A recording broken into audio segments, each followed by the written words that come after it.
हरिओम. मी सानिका विरादुरकर, पारडी उपासना केंद्र. माझा अनुभव हा नुकताच कालचा म्हणता येईल. मी AI इंजिनिअरिंग करते आहे, सेकंड इयर, आणि स्कॉलरशिप फॉर्म भरायचा होता. तर सगळ्यांचाच, म्हणजे माझे जे मित्रमैत्रिणी आहे ते सगळ्यांचा 2 ते 3 वेळा परत आलेला, आणि त्यात माझा पण मी 2-3 अनुभव ऐकलेले सगळ्यांचे.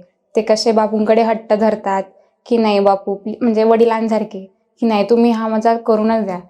तर माझ्या मनात चाललेलं की I was like so let me try once, की करायचं बा आता, पण आपण हट्ट करून बघू बापूकडे.